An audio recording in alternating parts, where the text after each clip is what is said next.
إن الحمد لله نحمده ونستعينه ونستغفره ونعوذ بالله من شرور أنفسنا ومن سيئات أعمالنا من يهده الله فلا مضل له ومن يضلل فلا هادي له وأشهد أن لا إله إلا الله وحده لا شريك له وأشهد أن محمدًا عبده ورسوله أما بعد فإن خير الحديث كتاب الله وخير الهدي هدي محمد صلى الله عليه وسلم وشر الأمور محدثاتها وكل محدثة بدعة وكل بدعة ضلالة وكل ضلالة في النار أما بعد فأعوذ بالله السميع العليم من الشيطان الرجيم من همزه ونفخه ونفثه ظهر الفساد في البر والبحر بما كسبت أيدي الناس رب اشرح لي صدري ويسر لي أمري واحلل عقدة من لساني يفقهوا قولي. تمام قسم کی تعریفات اللہ تبارک و تعالیٰ کے لیے ہے کہ جو کہ اکیلا پورے کائنات کو پیدا کرنے والا ہے اور نہ ہی وہ کسی کا محتاج ہے اور نہ ہی وہ کسی سے کسی کام میں مشورے لیتا ہے، نہ اس کی کوئی بیٹھک ہے، نہ اس کا کوئی وزیر ہے، نہ اس کی ذات کا کوئی خلیفہ ہے. جب چاہتا ہے، جو چاہتا ہے، جس کے لیے چاہتا ہے، جتنا چاہتا ہے کر دیتا ہے. اگر وہ کسی کے لیے عزت کا فیصلہ کر دے تو اس کے فیصلے کو پوری دنیا مل کر ذلت میں تبدیل نہیں کر سکتی، اور اگر وہ کسی کے لیے ذلت کا فیصلہ کر دے تو پوری کائنات کے لوگ مل کر بھی اس کے فیصلے کو عزت میں تبدیل نہیں کر سکتے. وَتُعِزُّ مَن تَشَاءُ وَتُذِلُّ مَن تَشَاءُ بِيَدِكَ الْخَيْرُ. اور اگر وہ کسی کو دینا چاہے، اس نے ارادہ کر لیا کہ کسی کو بھلائیاں پہنچانی ہیں،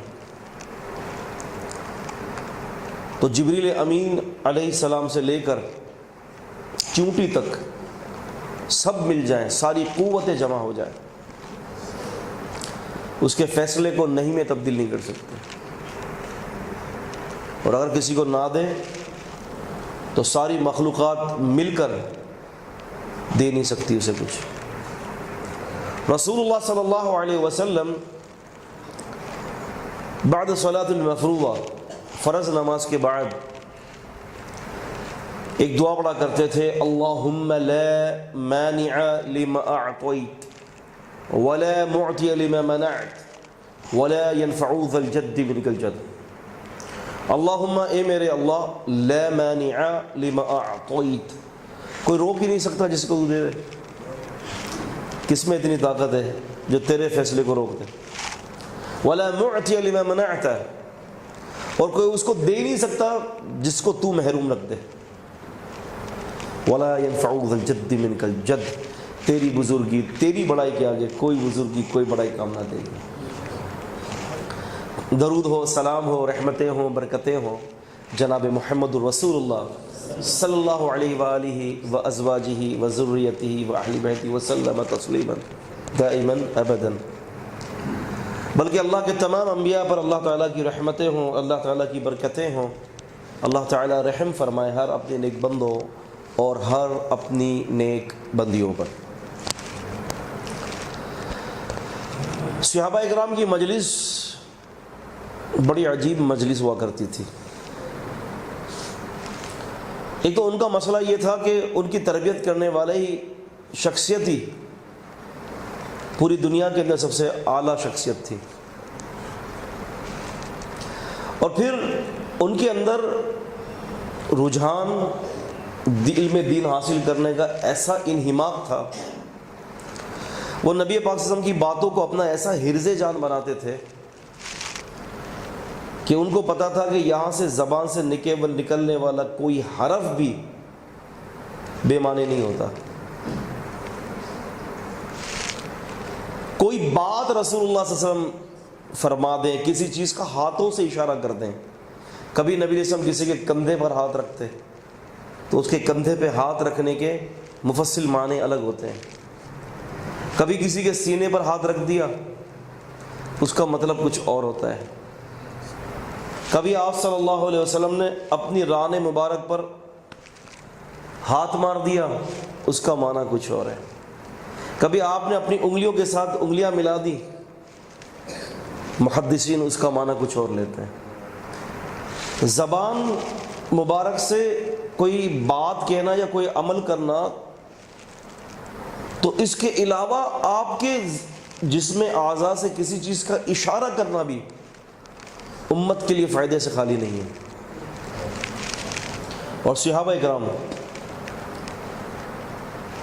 بڑے غور سے باتیں سنا کرتے تھے،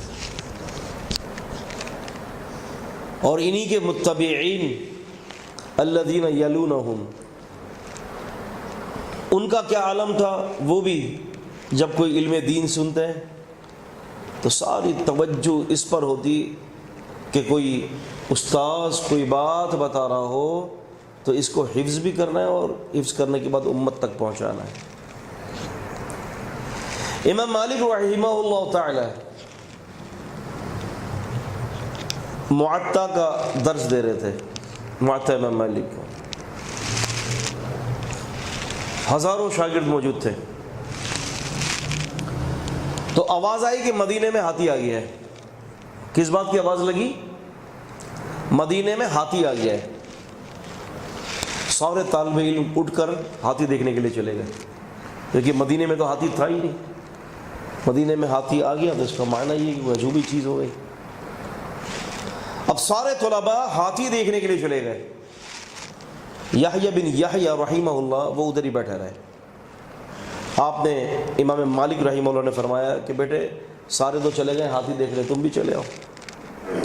تو امام یحییٰ بن یحییٰ نے کہا کہ استاد جی اندلس سے مدینہ ہاتھی دیکھنے کے لیے نہیں آیا، علم دین اور علم حدیث سیکھنے کے لیے آیا ہوں. اور جب اتنی زیادہ تڑپ تھی نا قلب کے اندر، اور اتنی زیادہ رسول اللہ صلی اللہ علیہ وسلم کی حدیث کی تعظیم تھی، تو پھر آسمان سے پھر نوازش بھی، اور اللہ تعالیٰ آسمان سے پھر اپنی رحمتیں بھی پھر ایسے ہی اتارتا ہے. موجودہ دور کے اندر جو معطا امام مالک جو ہمارے ہاتھوں میں نا فی ایدینا ہے، جو ہمارے ہاتھوں میں ہے، وہ معطا امام مالک امام یحییٰ بن یحییٰ سے مروی ہیں، جنہوں نے علم دین پر توجہ دی، علم دین کو عبادت سمجھا. اللہ نے ایسا نوازا کہ قیامت تک کے لیے اس معطا کو ان کے لیے بخشش کا اور صدقہ جاریہ کا ایک ذریعہ بنا دیا. تو دوستو بات یہ ہے کہ گفتگو خصوصاً جب کوئی دین کی بات ہو رہی ہو تو اس کو بندہ ایسے سنے کہ وہ یہ سمجھ لے کہ مجھے ہدایت لے کر اٹھنا ہے. بہت سارے طلباء بھی، بہت سارے لوگ بھی فارمیلٹیز پوری کرتے ہیں کہ یار اب بس بیٹھ گیا تو چلو ٹائم پاس ہو جائے گا. یار ٹائم پاس کرنے کے لیے ہم نہیں آتے، دراصل آخرت کے ٹائم کو اچھا بنانے کے لیے آتے ہیں. دیکھا نہیں آپ نے محدثین عظام رحمہم اللہ کا ایک حدیث روایت کر دی، لقنوا موتاکم. اب یہ حدیث لقنوا موتاکم لا الہ الا اللہ، بھئی یہ لا الہ الا اللہ لقنوا موتاکم کے ساتھ یہ کس صحابی نے روایت کیا ہے؟ لمبے لمبے سفر صرف اس مسئلے کے لیے کہ یہ روایت کس نے کیا ہے. ایک حدیث کے ایک لفظ کے لیے 6 ماہ کا سفر. ہم تو اپنے گھر کو چھوڑ کے ساتھ والی مسجد میں نہیں جاتے. تو یہ عزیزان گرامی، یہ فکر، یہ سوچ، اس چیز کو ڈیولپ کرنا ہے ہم نے. اور جو موضوع جو دیا ہے اسلام اور موجودہ دور کے فتنے، اپنے معنی، اپنے مطالب اور اپنے علم کی وسعت کے اعتبار سے بڑا گہرا موضوع ہے. بہت ساری چیزیں تو ایسے ہیں کہ ہم فتنے 24 گھنٹے اپنے ساتھ لے کر گھومتے ہیں، ولیکن لا ندری، ہمیں پتہ ہی نہیں ہوتا کہ یہ فتنہ ہے. ایسے اعمال کر لیتے ہیں، ایسے کام کر لیتے ہیں کہ جس کی پاداش میں ہم اللہ کے نزدیک ذلت والوں میں لکھ دیے جاتے ہیں، لیکن اس کے باوجود بھی ہمیں پتہ ہی نہیں کہ وہ ہم فتنے میں مبتلا ہیں۔ اسلام نے اول روز سے ہی انسان کے فتنے سے بچنے کا سامان پیدا کر دیا۔ جب اللہ تعالیٰ نے آدم علیہ السلام کو اور حوا علیہ السلام کو اور ملعون ابلیس کو جب اترنے کا حکم دیا، فَقُلْنَا اهْبِطُوا مِنْهَا جَمِيعًا، سارے اترو، سب کو اتار دیا۔ اب اترتے کے ساتھ ہی فوراً اعلان کر دیا فَإِمَّا يَأْتِيَنَّكُم مِّنِّي هُدًى، اب تمہارے پاس میری طرف سے ہدایتیں پہنچیں گی، تمہیں ایک دن بھی بغیر ہدایت کے نہیں رکھوں گا میں، کہ تاکہ تم اللہ کو یہ نہ کہو کہ وہ دن ہمارے لیے بغیر ہدایت کا تھا۔ اللہ تعالیٰ کہہ رہے ہیں کہ تم نیچے اترو، اترتے کے ساتھ ہی میری طرف سے تمہارے لیے ہدایت کا سامان آ جائے گا کہ تمہیں اپنی زندگی کیسے گزارنی ہے، تمہیں تمہارے چال ڈھلن کیسے کرنے ہیں۔ کیوں کہ اگر تم نے شریعت سے ذرا سے بھی منہ موڑ لیا تو تم فتنے میں آ جاؤ گے۔ ہمارے دور کے فتنے تو اتنے سنگین فتنے ہیں کہ اگر ہم ان فتنوں کا تعاقب کریں، تدارک کریں، تو ہمیں یہ یقین ہو جائے گا کہ پوری جتنے بھی اول روز سے آج تک کوئی بھی ایسا بڑا فتنہ نہیں آیا دجال کو چھوڑ کر کہ جو فتنہ آج ہمارے دور کے اندر پیدا ہو رہا ہے، آج پیدا ہو رہا ہے۔ اسی لیے رسول اللہ صلی اللہ علیہ وسلم نے فرمایا تھا، حسن درجے کی حدیث ہے سنن ابی داؤد کی، کہ رسول اللہ صلی اللہ علیہ وسلم فرمایا تھا کہ جو تمسک اختیار کرے گا کتاب اور سنت سے اختلافات کے شدید دور میں، تو آپ نے فرمایا ان کو جو ہے یا 40 کا فرمایا یا 50 کا فرمایا کہ اتنے لوگوں کے برابر ان کو اللہ تعالیٰ اجر عطا فرمائے گا۔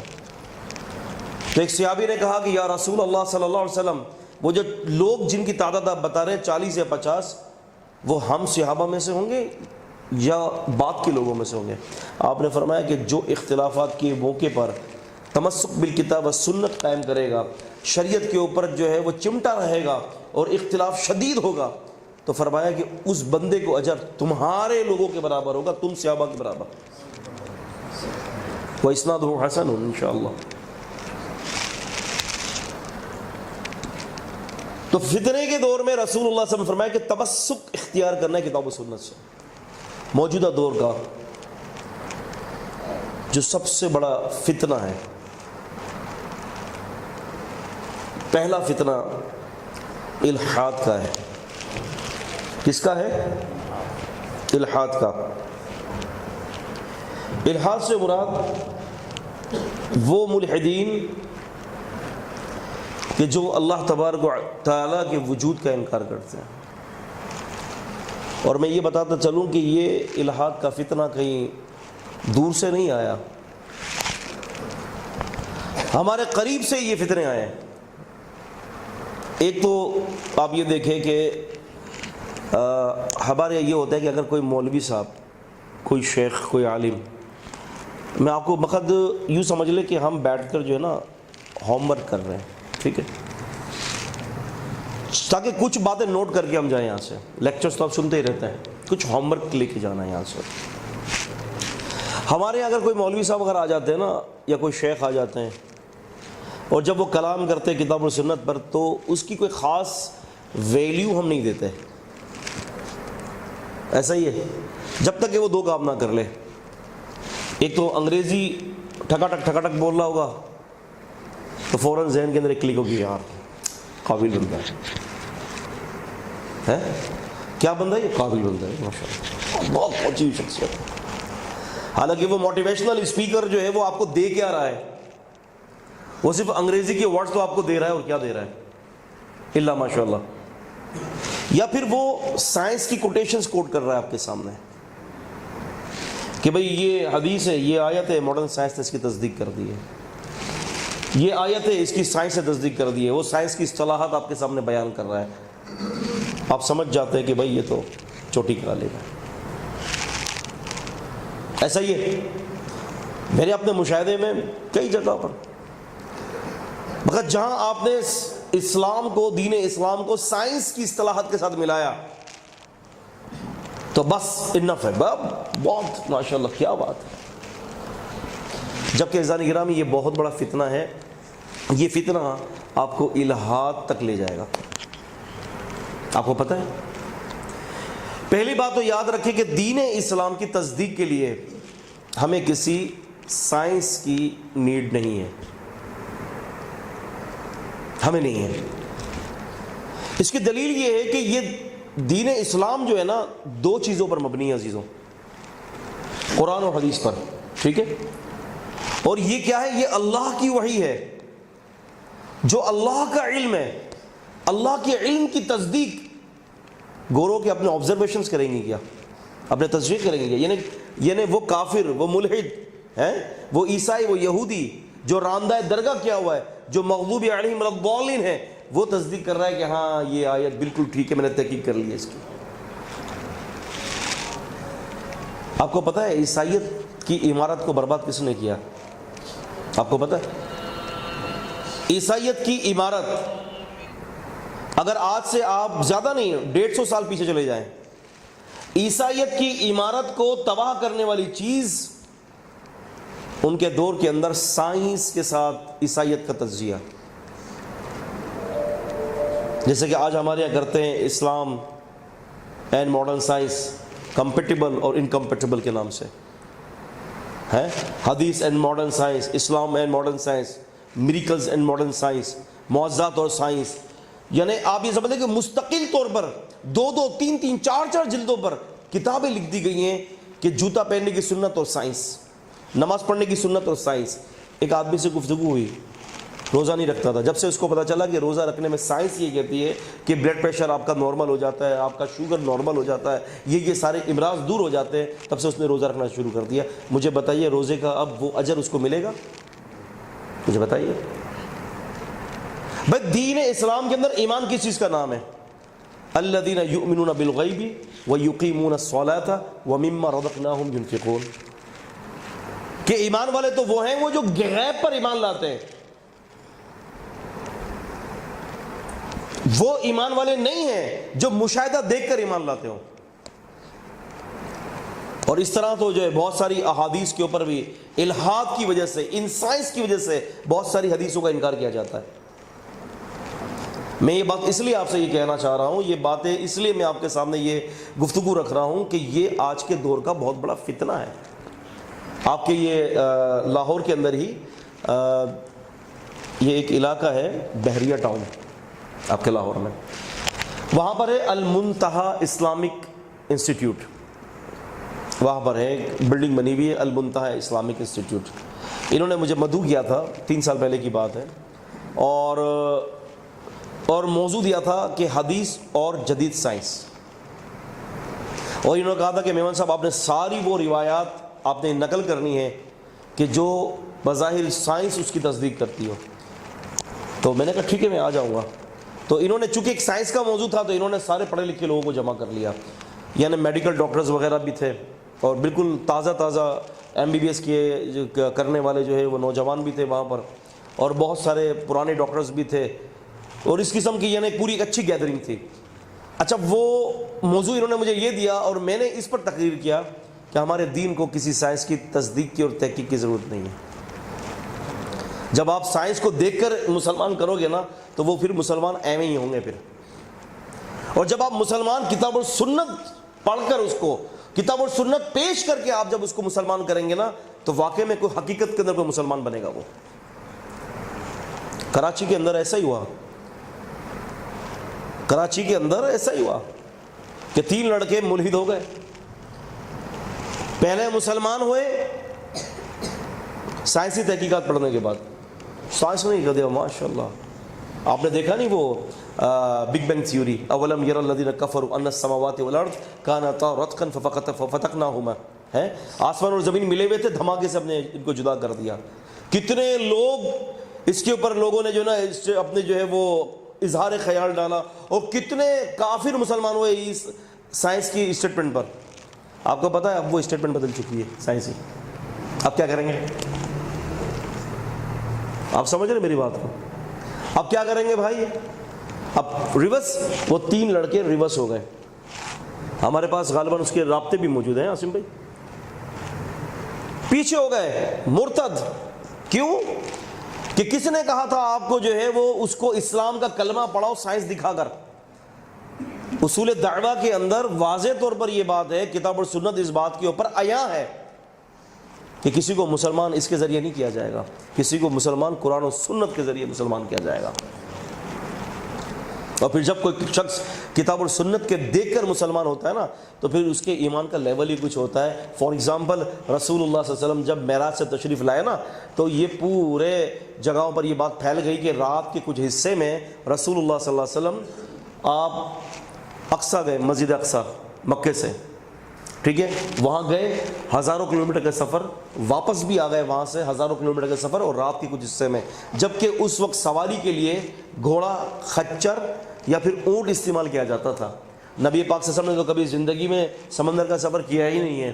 آپ نے تو بلکہ اگر ہم یوں کہیں گے کہ آپ صلی اللہ علیہ وسلم نے کبھی سمندر اپنی مبارک زندگی میں نہیں دیکھا، تو کوئی اس کے اندر جو ہے نا مغالطہ نہیں ہوگا کہ واقعتاً آپ صلی اللہ علیہ وسلم نے کبھی سمندر نہیں دیکھا۔ کسی ایک صحابی نے یہ نہیں کہا کہ نبی پاک سمندر پہ گئے تھے۔ آپ سمجھ رہے میری بات کو؟ تو اتنا دور گئے مسجد اقصیٰ، اسرائیل، اور واپس آ گئے ہزاروں کلومیٹر کا سفر۔ اس وقت کے جو مادی اینک کے لوگ جو تھے نا، جو وہ اسلام کو، دین کو اور نبی کریم صلی اللہ علیہ وسلم کے فرامین کو، قرآن مجید کی آیات کو اپنی مادی اینک سے دیکھا کرتے تھے، تو اس کا جو سربراہ تھا، اس کا جو لیڈر تھا، وہ ابو جہل تھا، اس کے ذہن کے اندر یہ بات نہیں آئی۔ آ کر ابو بکر رضی اللہ عنہ سے کہتا ہے کہ ابو بکر سنا تمہارے نبی کیا کہہ رہے ہیں؟ ابو بکر رضی اللہ عنہ فرمایا کہ بھئی کیا کہا ہمارے نبی نے؟ انہوں نے کہا کہ مسجد اقصیٰ تشریف لے گئے، رات کے رات ہو کے واپس بھی آ گئے۔ اس کے سامنے تو مادی سارے ذرائع موجود تھے نا، یؤمنون بالغیب کی جو پہلی شرط ہے وہ تو تھی نہیں۔ تو ابو بکر رضی اللہ تعالیٰ نے فرمایا کہ اگر کس نے یہ بات کہی، کہا کہ تمہارے نبی نے صلی اللہ علیہ وسلم، فرمایا ٹھیک کہی۔ تو ابو جہل، جاہلوں کے باپ نے کہا عقل تو استعمال کرو، ایسے کیسے ہو سکتا ہے؟ اب وہ عقل کی دعوت دے رہا ہے، اس کو پتہ نہیں ہے کہ یؤمنون بالغیب کے اندر ہم نے عقل کو پیچھے چھوڑ دیا ہے، ہم نے یؤمنون بالغیب پر عقل کو پیچھے چھوڑ دیا ہے۔ ابو بکر نے فرمایا کہ ابے بھائی بات یہ ہے، بے وقوف جاہلوں کا باپ، بات یہ ہے کہ ابو بکر رضی اللہ تعالی عنہ کی عقل تسلیم کرے کہ نہ کرے، ابو بکر کا ایمان تسلیم کرتا ہے کہ اگر یہ بات نبی علیہ السلام نے فرمائی ہے تو یہ بات حق کے سوا کچھ نہیں ہے۔ اندازہ کریں ایمان، ایمان تو اس چیز کا نام ہے نا۔ اب آپ دیکھیں نا، آپ حدیثی کتابیں کھنگال لیں، حدیث کے اندر سارے اس کے چیپٹرز پڑھ لیں، ایک نہیں، سیاستہ نہیں، تمام معاجم، تمام مسانید پڑھ لیں، کسی ایک صحابی کا سوال آپ یہ نہیں دیکھیں گے کہ اللہ کے رسول نے کوئی ایسی بات کہی ہو جس کا تعلق جو ہے وہ بظاہر جو ہے وہ عقل کے خلاف ہو، تو کسی صحابی نے کہا کہ اللہ کے رسول ایسے کیسے ہو سکتا ہے، یہ تو کوئی بات سمجھ میں آنے والی ہی نہیں ہے۔ بلکہ صحابہ یہ کہتے تھے کہ اللہ کے رسول ایسا عمل بتا دیں جو مجھے جنت میں لے جائے، اللہ کے نبی ایسا عمل بتا دیں جس سے اللہ راضی ہو جائے، اللہ کے نبی ایسا عمل بتا دیں کہ جس کی وجہ سے مجھے آپ کی قرابت مل جائے، اللہ کے رسول ایسا عمل بتا دیں کہ جس سے اللہ مجھ سے راضی ہو جائے۔ کسی صحابی نے یہ سوال نہیں کیا کہ ایسے کیسے، ایسے تو ہو ہی نہیں سکتا، عقل تو ماننے کے لیے تیار ہی نہیں ہے۔ کیوں کہ ایمان نام اس چیز کا ہے یؤمنون بالغیب کا، قالوا سمعنا واطعنا غفرانک۔ تو موجودہ دور کے اندر عزیزان گرامی، یہ جو ہے نا مقصد ذہن، اندر کا مغز، سوچ، آپ کی فکر، دراصل اس کو شریعت کے کٹہرے میں لانا پڑے گا، اس کو شریعت کے مطابق مت ڈالیں، کیونکہ یہ بات تو طے شدہ ہے کہ چھوٹی چیز بڑی چیز میں آ جاتی ہے، لیکن بڑی چیز چھوٹی چیز میں نہیں آ سکتی، یہ طے شدہ ہے۔ میں آپ کو کہوں کہ آپ کے اس علاقے کے اندر شاہ جمال علاقہ ہے نا، شاہ جمال علاقے کے اندر لاہور آ جائے، آ سکتا ہے، اور میں کہوں کہ یہ علاقہ لاہور میں آ جائے تو ایسا ہی ہے، کیونکہ بڑی چیز چھوٹی چیز میں نہیں جا سکتی، چھوٹی چیز بڑی چیز میں ضم ہو سکتی ہے۔ تو عقل چونکہ چھٹانگ بھر کی ہے، اس کی حدود بہت کم ہے، اور شریعت لامحدود اللہ کا علم ہے، تو پھر لا محدود محدود میں کیسے آ سکتی ہے؟ اتنے سارے کروڑوں خربوں محدود اشیاء لا محدود کے اندر ضم ہو جائیں گے، پتہ بھی نہیں چلے گا۔ اور میں تو کہتا ہوں کہ بھائی بات یہ ہے سیدھی سی کہ دین اسلام کو سمجھنا ہے رسول کے ذریعے سمجھو ہے، اور اگر کوئی قرآن مجید کو بغیر نبی علیہ الصلوۃ والسلام کے ذریعے سمجھتا ہے نا، تو میں تو اس کی مثال ایسے دیتا ہوں کہ وہ تو بالکل ایسا ہی ہے کہ کوئی شخص اپنا موبائل سیل چارج کرنے کے لیے جو ہے نا وہ اس پن کا سہارا نہیں لے رہا، بلکہ ڈائریکٹ 12,000 وولٹ کے کھمبے کے ساتھ اس کو لگا رہا ہے، کہتا ہے کہ سیکنڈ میں چارج ہو جائے گا۔ کیا ہوگا؟ کیا خیال ہے؟ چارج ہوگا؟ وہ نہیں ہوگا، چارج نہیں ہوگا۔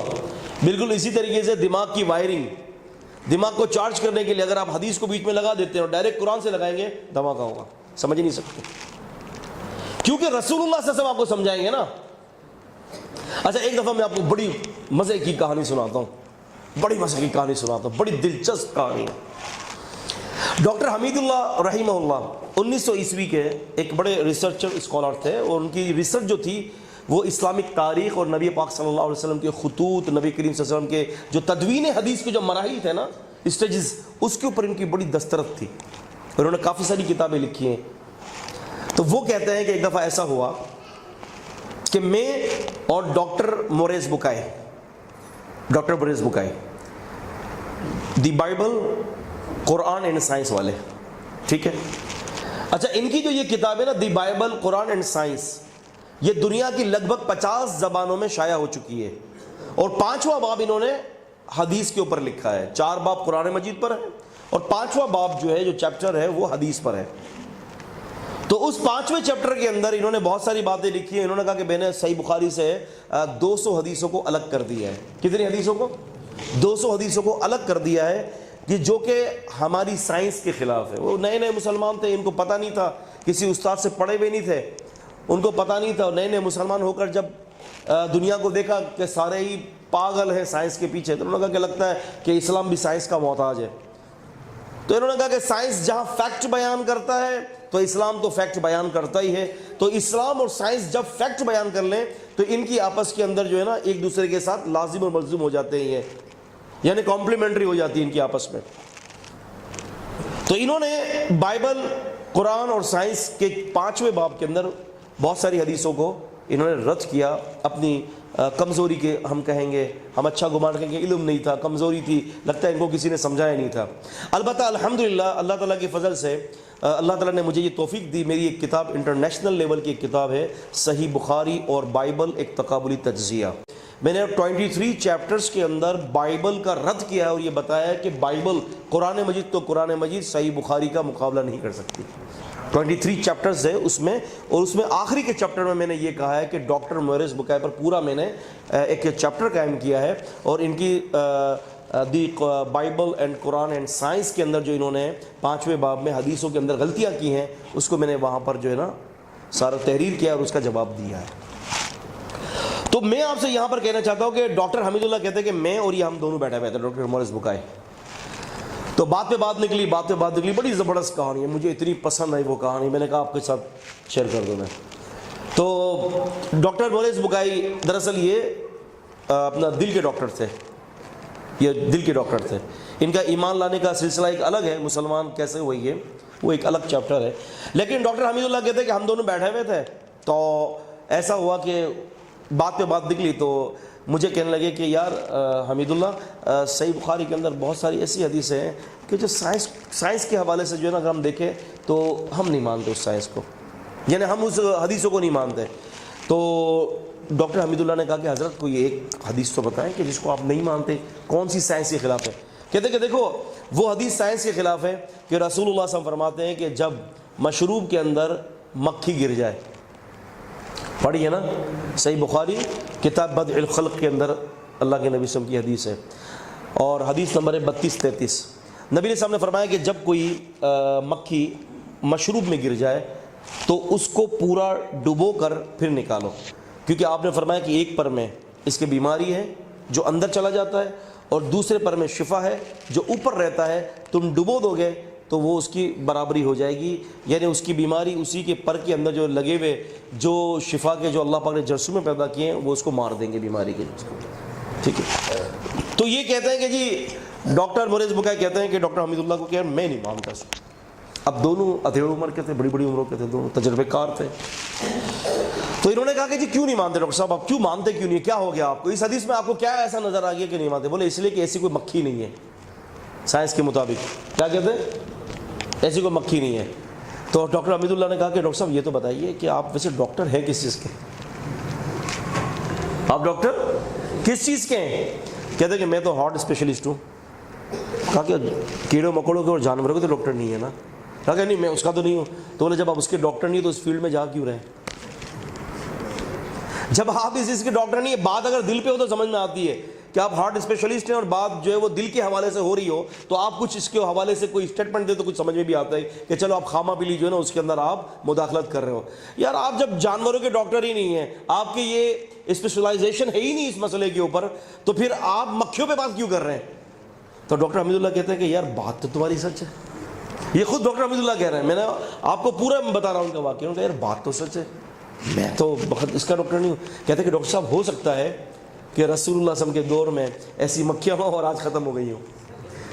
تو کہنے لگے کہ ہاں بالکل صحیح کہہ رہے ہیں آپ. کہا کہ دیکھیں نا ڈاکٹر صاحب ہم بہت ساری ایسے جانوروں کو دیکھتے ہیں جو پہلے تھے اب نہیں ہیں, وجود نہیں ہے ان کا. بالکل ایسا ہی ہے. تو کہا کہ پھر کیوں حدیث کا انکار کر رہے ہیں؟ تو کہتا ہے کہ میں نے اپنے اس انکار کو واپس لے لیا, سمجھ میں آ گئی بات. پھر کہا کہ ڈاکٹر صاحب اچھا بتائیں دوسرا. کہتے ہیں کہ یار میں اس کو بھی نہیں مانتا کہ یہ کیا بات ہوئی کہ رسول اللہ صلی اللہ علیہ وسلم نے جو ہے نا کچھ لوگوں کو اونٹنی کی پیشاب پلوا دی, اونٹنی کی پیشاب پلوا دی. بخاری شریف کی حدیث میں ہے صحیح بخاری کے اندر کہ رسول اللہ صلی اللہ علیہ وسلم کے پاس قبیلہ بنو عقل اور عرینا کے لوگ آئے تھے, تو ان کے پیٹ میں پانی بھر چکا تھا اور ان کے پھیپھڑوں میں پانی بھر چکا تھا. تو آپ صلی اللہ علیہ وسلم نے فرمایا کہ وَشْرِبُهُمْ أَبْوَالِهَا وَأَلْبَانِهَا, کہ ان لوگوں کو اونٹنی کے باڑے میں رکھو اور اونٹنی کا دودھ اور پیشاب ان کو پلا دو. حدیث میں آتا ہے وہ صحیح ہو گئے, نبی کریم صلی اللہ علیہ وسلم نے یہ علاج بتایا. ڈاکٹر صاحب کہہ رہے ہیں میری سمجھ میں نہیں آ رہا.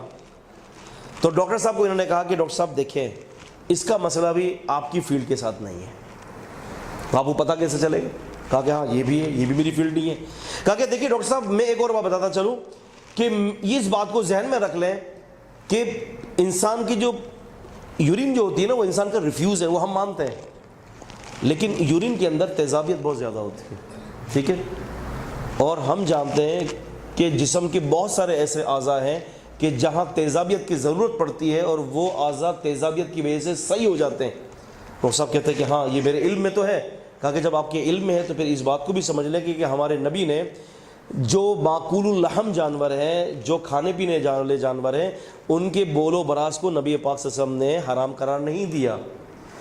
پھر اس کے علاوہ میں آپ کو یہ بتاتا چلوں کہ آج آغا خان کے اندر اس کے ذریعے علاج کیا جا رہا ہے. آغا خان ہاسپٹل کے اندر ایک میرے دوست تھے, کافی ٹائم گزر چکا ہے اور وہ وہاں کے اسپیشلسٹ تھے. تو میری ان سے بات ہوئی تو میں نے ان سے کہا کہ ڈاکٹر صاحب آپ کی اس پر کیا تحقیق ہے, آپ کو جو ہے یہ حدیث کس زاویے سے آپ دیکھتے ہو, کیونکہ میرا ایمان تھا کہ یہ حدیث ہے, میں ان کو سمجھانا چاہتا تھا. تو انہوں نے مجھے جواب دیا کہ ہماری جو یہاں لیبارٹریز وغیرہ جو ہیں ہم اس کے اندر باقاعدہ اس کے اوپر ہم نے ریسرچ کیا ہے اور ہم نے یہ دیکھا ہے کہ اس کے اندر اس کی شفا موجود ہے, پھیپھڑوں کے پانی بھرنے کی اور پیٹ میں پانی بھرنے کی, جس کو ہم جدید میڈیکل پوائنٹ آف ویو سے جو ہے وہ ایسائٹیز اور پلیورل ایفیوشن کا مرض کا نام دیتے ہیں. تو ڈاکٹر حمید اللہ کہتے ہیں کہ جب میں نے ان کو یہ بات بتایا تو پھر خاموش ہو گئے وہ, اور انہوں نے کہا کہ یہ حدیث بھی میں واپس لے لیتا ہوں, اب اس کے اوپر بھی تان نہیں کروں گا.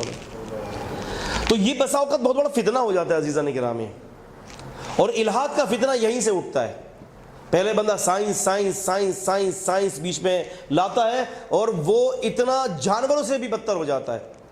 ایک ملحد نے ہم سے یہ بات ذکر کی, کہتا ہے کہ اگر میری جو والدہ ہے, اگر میری والدہ اگر میرے ساتھ تعلقات قائم کرنے کے لیے تیار ہو جائے خوشی کے ساتھ, تو میرے لیے اس میں کوئی حرج نہیں ہے. انا للہ و انا الیہ راجعون. کیونکہ تمیز ختم ہو گئی نا, جس نے اللہ کے وجود کا انکار کر دیا اس کے سامنے تمیز ختم ہو گئی. تو دوستو بات یہ ہے کہ الہاد کا فتنہ سائنس کو دین اسلام پر پریورٹی دینے کے بعد, دین اسلام پر فوقیت دینے کے بعد پھر الہاد کا فتنہ اس کے اوپر سے شروع ہوتا ہے. کیونکہ یہ اسٹیپس ہیں, پہلا قدم, دوسرا قدم, تیسرا قدم, چوتھا قدم, پانچواں قدم, پھر آخری میں کیا ہوتا ہے, بندہ مرید ہو جاتا ہے. آپ کی میرے 3 سال پہلے میں جب آپ کی لاہور یونیورسٹی میں لیکچر دینے کے لیے آیا تھا، یہ جو پنجاب آپ کی جو یونیورسٹی ہے، تو وہاں پر اسی موضوع پر میرا پروگرام تھا. تو مجھے لڑکوں نے بتایا، راستے میں ہم جا رہے تھے، وہ کوئی ڈیفینس روڈ ہے، کوئی وہاں پر کوئی کالج بنا ہوا ہے. مجھے کہا کہ میمن صاحب یہاں پر جو ہے نا سارے ملحد تیار ہو رہے ہیں. جی ہاں، سارے ملحد تیار ہو رہے ہیں. اور باقاعدہ یونیورسٹی کے اندر مجھے بتایا 12,000 اسٹوڈنٹس ہیں. انہوں نے کہا کہ میمن صاحب دیکھیں، یہ وہ جو وہاں جو آپ کو نظر آ رہے ہیں، یہ اسٹوڈنٹس جو ہے وہ اللہ تعالیٰ کے وجود کو نہیں مانتے. کیونکہ یہ موجودہ دور کے اندر ہم یہ کہتے ہیں، ہم اپنے بچے کو سب سے پہلے بڑی اسکول میں بٹھانا چاہتے ہیں، کیمبرج اسکول کے اندر بٹھانا چاہتے ہیں، ہم جو ہے وہ سنٹ جوزف اسکول کے اندر بٹھانا چاہتے ہیں. کہتے ہیں کہ اس لیے کہ بچے کی فاؤنڈیشن مضبوط ہو جائے. اللہ تعالیٰ جانتے ہیں اس بات کو واللہ کہ بچے کی فاؤنڈیشن جو ہے وہ سنٹ جوزف اسکول سے نہیں بنے گی. بچے کی فاؤنڈیشن سب سے پہلے گھر کے اندر جو ہے وہ قرآن و حدیث کے ذریعے بنائیں. ایک دفعہ ایک آدمی آیا، ہم کراچی کے اندر ڈیفینس کے علاقے میں ہم لوگ وہاں اعتکاف میں تھے، تو 3 سال کا بچہ وہ آیا، کہنے لگا کہ شیخ صاحب میں اس کو امریکہ بھیج رہا ہوں. میں نے کہا خیریت؟ کہنے لگا شیخ صاحب اس کو اعلیٰ تعلیم دینے کے لیے. میں نے کہا اس کو تم اعلیٰ تعلیم دینے کے لیے امریکہ بھیج رہے ہو؟ تو میں نے کہا ہمارے یہاں اعلیٰ تعلیم نہیں ہے. بولا کہاں ہے ہمارے یہاں؟ میں نے کہا میں تمہیں بتاتا ہوں کہ اعلیٰ تعلیم کس چیز کا نام ہے. مسجد کے اندر لے گیا، قرآن کھولا، میں نے کہا اللہ کی قسم اس سے اعلیٰ تعلیم دنیا میں کہیں نہیں ہے. اور میں نے کہا یہ چیز تم اپنے گھر کے اندر بھی اپنے اولادوں کو دے سکتے ہو. یہ چھوٹے چھوٹے بچوں کو، یہ بہت بڑا فتنہ ہے. موجودہ دور کا اسکولنگ سسٹم کا بہت بڑا فتنہ ہے، کالجز اور یونیورسٹیز کا بہت بڑا فتنہ ہے. میں انکار نہیں کرتا کہ آپ مت بھیجیں، واللہ میرا یہ کہنے کا مقصد نہیں ہے. میں کہتا ہوں سب سے پہلے پیرنٹس اپنے اولادوں کی عقیدے کی بنیاد اپنے گھر میں بنائیں. بنا تو بچے گئے. پھر ایک دوست میرے پاس آیا، کہنے کہ شیخ صاحب میری جو سسٹر ہے وہ 14 سال کی ہے، ملحد ہو چکی ہے ناظم آباد سے. میں کہا 14 سال کی ملحد؟ کہا کہ ہاں، اللہ تعالیٰ کے بارے میں عجیب عجیب سوال کرتی ہے یہ. اور ہم جناب علی کہتے کہ نہیں بچہ اسٹڈی میں مصروف ہے. بچے کو اعلیٰ تعلیم کے لیے کینیڈا بھیج دیا، اعلیٰ تعلیم کے لیے امریکہ بھیج دیا. آپ کو کیا پتا کہ ان کا سارا جو ہے وہ توجہ اس بات پر ہے کہ مسلمانوں کو یہ یہودی تو نہیں بنائیں گے. یہ تو بات فیکٹ ہے، آپ کو اور مجھے یہودی نہیں بنائیں گے یہ ہمارے بچوں کو، لیکن مسلمانوں کو مسلمان بھی نہیں رہنے دیں گے. عقائد خراب کر دیں گے، قرآن و حدیث سے بہکا دیں گے، نفرت دلائیں گے، نفرت کتاب اور سنت سے. اور یہی ان کی اعلیٰ تعلیم ہے کہ دین اسلام سے بچوں کو جو ہے وہ گمراہ کر دیا جائے. ان کے اعلیٰ تعلیم کا اصل میں نام ہی یہی ہے، اور ہم نے کچھ اور سمجھا ہوا ہے. ہمارے گھر کا بہت بڑا قصور ہے. ایک بہت بڑا فتنہ یہ ہے کہ ماں باپ جو اولاد کو جو تربیت دے رہے ہیں نا، دراصل ماں باپ خود اس تربیت کے مخالف ہیں. یہ بہت بڑا فتنہ ہے. ایک تو ہمارے یہاں شوہر اور بیوی کے درمیان انڈرسٹینڈنگ قائم نہیں ہوتی، لڑتے رہتے. بچے دیکھ رہے ہوتے ہیں، بچے پھر آگے جا کے خود بھی لڑیں گے، لڑتے ہی رہتے ہیں 24 گھنٹے. بچے آپ کی مجلس میں آ گئے، آپ نے بچوں کے ساتھ ایسا بیہیو کیا، آپ نے ڈانٹ کے بھگا دیا اپنی مجلس سے. کیوں بھگا رہے ہو؟ بٹھاؤ. نبی پاک صلی اللہ علیہ وسلم چھوٹے صحابہ کرام کو بٹھایا کرتے تھے تاکہ وہ دین سیکھیں. خاص بات کرنی ہے اس لیے بھیج دیا، تو ضرور تمہاری کوئی خاص بات جو ہے نا وہ دین اسلام سے ہٹ کرو گی، تبھی تم نے ان کو بھگایا ہے. ورنہ دین کے اندر تو کوئی ایسی بات نہیں ہے کہ بچوں کو اٹھا کر باہر بھیج دو. ساری باتیں سب کے لیے ہے بھائی. اور پھر کیا ہوتا ہے، کتنی بڑی خرابی ہے. دیکھیں نا معاشرے کا موجودہ دور کا فتنہ ہمارے لیے کتنا بڑا ہے. یہ اولاد کی صحیح تربیت اور صحیح نہج اور صحیح ڈگر پر نہ ہونا. ابو جی سو رہے ہیں، باہر سے کوئی آیا، ابو جی آپ کو باہر بلا رہے ہیں، بیٹے بول دو ابو نہیں ہے گھر پہ.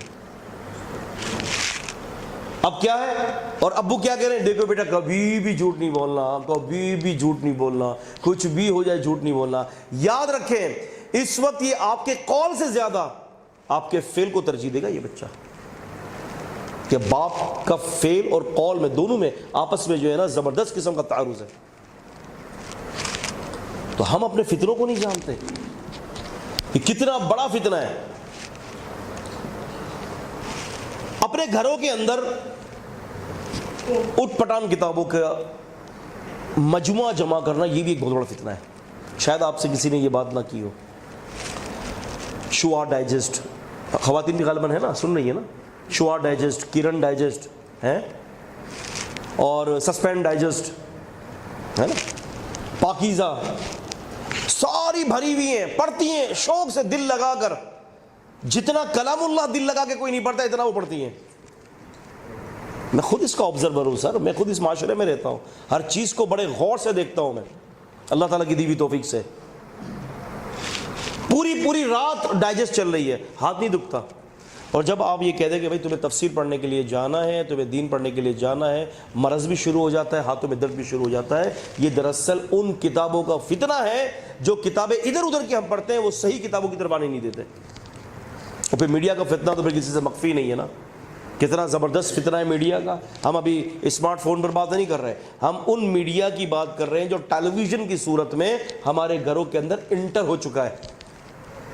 عورتوں کے لیے الگ چینلز ہیں، عورتوں کے لیے اسٹار پلس، اسٹار موویز ہے، سونی انٹرٹینمنٹ.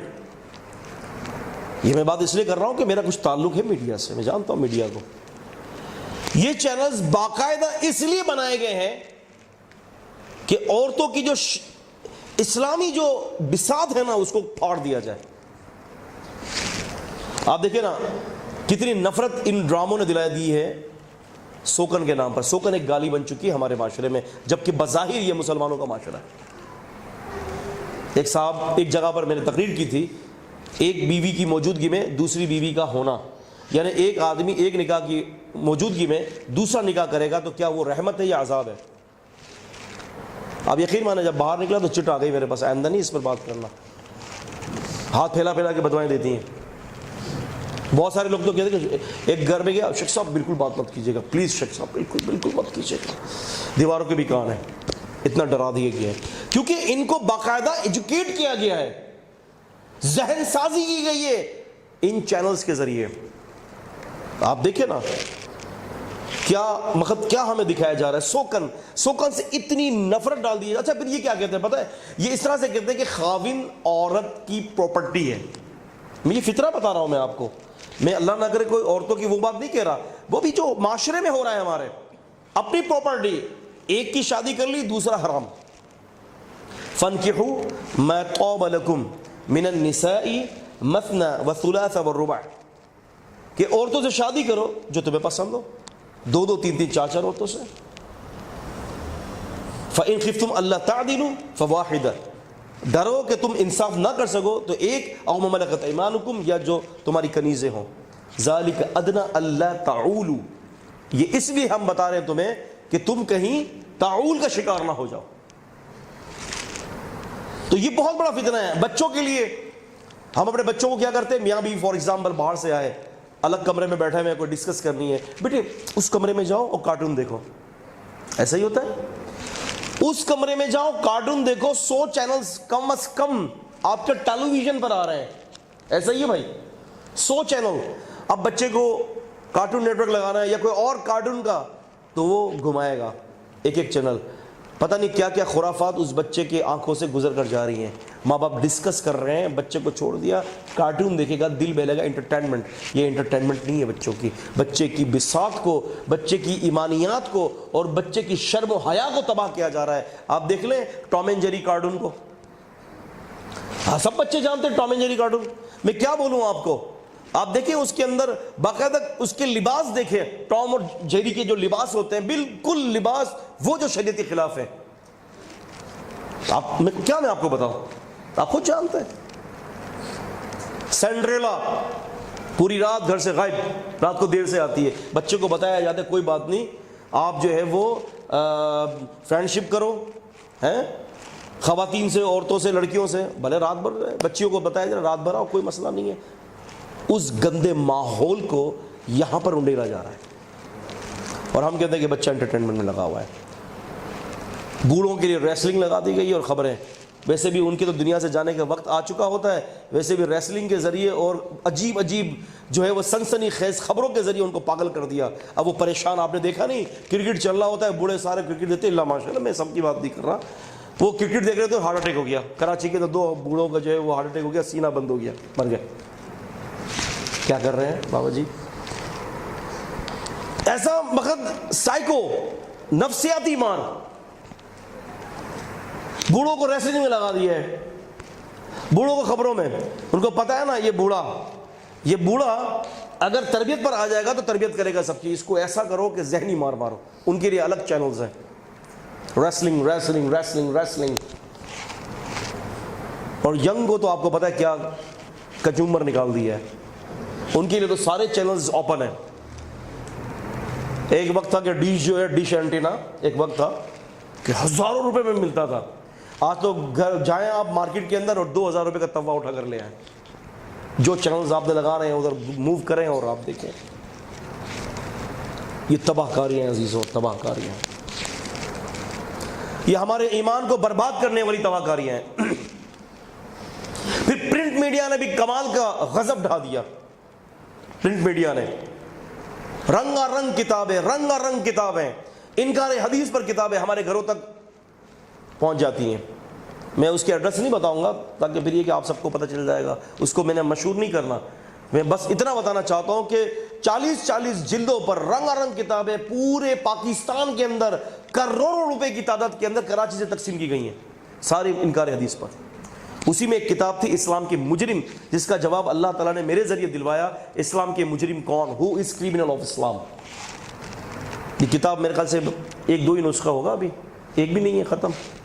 ہم لائے تھے کافی ساری کتابیں، بکس اپنی کافی ساری چیزوں پر، کہ ہم نے کہا کہ چلے آخری میں یہاں لگیں گے، لیکن الحمدللہ پیچھے ہی جو پروگرامس ہیں وہ ساری کتابیں لوگ اللہ پاک کے حکم سے لوگ لے گئے.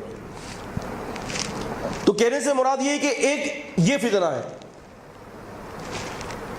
تو یہ سارے عزیز دوستوں یہ سارے فتنے ہیں. اور پھر موبائل سیل کا فتنہ تو آپ کو پتہ ہے کتنا بڑا یہ فتنہ ہے. گھر میں 4 بیٹیاں ہیں، 4 بیٹے ہیں، چھوٹے بچے بھی ہیں، بڑے بچے بھی ہیں. آج تو اسمارٹ فیملی اسی کو کہا جاتا ہے کہ ہر بچے کے پاس اسمارٹ فون ہے. ماشاءاللہ چھوٹا بچہ اس کے پاس بھی اینڈرائڈ سیٹ رکھا ہوا ہے. لگتا ہے بہت فیملی پڑھی لکھی بھی ہے اور بہت مال سے اللہ نے نوازا فیملی کو. آپ یقین مانیں میں آپ کو اللہ جانتے ہیں میں جھوٹ نہیں بول رہا. کراچی کے اندر ہمارا ایک علاقہ ہے، اس علاقہ میں اس طرف اکثر جانا ہوتا ہے. ملا کریم بخش کے نام سے ایک علاقہ ہے. اب یقین مانیں اس علاقے کے اندر جھگیاں بنی ہوئی ہیں دوستوں. یعنی آپ یہ سمجھ لیں کہ گھر کی جو چھت ہے نا وہ چادروں سے بھی نہیں ہے. RCC تو بہت دور کی بات ہے، چادروں سے بھی نہیں ہے. کیا کہ وہ جو شامیانے ہوتے ہیں نا موٹے کپڑے والے، اس سے لگایا ہوا ہے. لیکن یقین مانیں جب آپ گھر کے اندر دیکھیں گے نا تو صحن کے اندر توے رکھے ہوئے، ڈش اینٹینا، ٹیلی ویژن، کلر ٹیلی ویژن، بڑے بڑے LED گھر میں لگی ہوئی ہیں، جبکہ گھر کے اندر چھت تک نہیں ہے. کیسی تباہی اور بربادی کا دور ہے. تو دوستو ان چیزوں سے بچنا ہے. بات تو بہت طویل ہے، تقریباً 50 ایسے پوائنٹس ہیں کہ جس پہ ہم بات کر سکتے ہیں کہ موجودہ دور میں ہمارے کیا کیا فتنے ہیں. اور ایک میں فتنے کی طرف آپ کی طرف اور بھی توجہ دلاؤں کہ جو فتنہ ہم کرتے ہیں وہ یہ ہے کہ ہمارے ہاں جو ہماری نیو جنریشن جس سے دوستی کرتی ہے نا، تو دوستی کرنا بھی ایک موجودہ دور کا بہت بڑا فتنہ ہے. کیونکہ ہمارے یہاں دیکھا نہیں جاتا کہ ہمارے بچے کس قسم کے لڑکوں سے دوستی کرتے ہیں. اس کی سب سے بڑی خرابی میں بتاتا ہوں کہ باپ پر ہوتی ہے. باپ اپنے بیٹے کو اپنا دوست نہیں بناتا. آپ کو پتہ ہے ایک وقت ہوتا ہے کہ بچوں کو لاڈ کی ضرورت ہوتی ہے، ایک وقت ہوتا ہے بچوں کو سختی کی ضرورت ہوتی ہے، ایک وقت آتا ہے کہ بچہ بڑا ہو جاتا ہے، جوان ہوتا ہے، اس کو دوستی کی ضرورت ہوتی ہے. جب باپ اس کو دوست بن کر نہیں بنائے گا اپنا اور اس کو دوستی نہیں دے گا تو پھر غلط جگہوں پر جا کر وہ دوستی کرے گا. میں سمجھتا ہوں کہ باپ اور بیٹے کی دوستی ایسی ہونی چاہیے کہ جب وہ بڑا ہو جائے، 16 سال کی عمر پار کر لے، کہ اگر اس کو نکاح کا تقاضا ہو نا تو اپنے والد صاحب سے کہہ سکے کہ ابو جی مجھے نکاح کرنا ہے. آپ کو نکاح کی خبر نہیں آئے گی کہ بچہ آپ کو نکاح کر رہا ہے، یا تو بھاگ کر لے جائے گا تب پتہ چلے گا، یا موبائل فون سے پکڑا جائے گا. فتنہ ہے. خیر اللہ تعالیٰ امت کو فتنے سے محفوظ فرمائے. اس کے علاوہ علمی فتنے بہت زیادہ ہیں. انکار حدیث کا فتنہ ہے، سمجھ میں آ رہی بات؟ یہ بہت بڑا فتنہ ہے جو جگہ جگہ آپ دیکھتے ہیں منکرین حدیث پیدا ہو چکے ہیں. محمد علی مرزا، کتنا بڑا فتنہ ہے یہ انکار حدیث کا، کہ اس نے صحابہ اکرام رضوان اللہ تعالی علیہم اجمعین کی پوری تعظیم کو امت کے دلوں سے نکالنے کی کوشش کی اور کافی حد تک کامیاب ہوا ہے. کافی حد تک رونے کا مقام ہے. اسی طرح سے غامدی صاحب نے حدیث کی اصطلاحات کے حوالے سے، یہ اتنے بڑے فتنے بنے ہیں غامدی صاحب کہ حدیث کی اصطلاحات جو ہیں اس کو لوگوں کے دلوں کے اندر شک کی نگاہ ڈال دی ہے کہ لوگ حدیث کی اصطلاحات اور محدثین کو ماننے کے لیے تیار ہیں ہی نہیں، تبدیل کر دیا۔ پھر پرویز نے مکمل طور پہ حدیث کا انکار کر دیا۔ سر سید احمد خان نے اسکولز کی کتابوں میں ان کے سلیبس اور ان کے باقاعدہ نام ان کا ہے کہ سر سید احمد خان، انہوں نے کیا کیا کہ پورے قرآن و حدیث میں جہاں جہاں بھی معزات کا ذکر ہے اس کا انکار کر دیا۔ کہاں رونا روئے، کدھر جائے؟ تو بس وصیت اور نصیحت یہی ہے مجھے بھی اور آپ کے لیے بھی، خود بھی اور گھر والوں کو بھی، قرآن و سنت کے ساتھ چمٹا دیں انشاءاللہ تعالی۔ اللہ تعالیٰ کی عبادت، اللہ تعالیٰ سے تعلق کی جڑنے کی برکت سے انشاءاللہ ہم فتنوں سے محفوظ رہیں گے۔ اقول قولی ھذا استغفر اللہ لی ولکم ولسائر المسلمین۔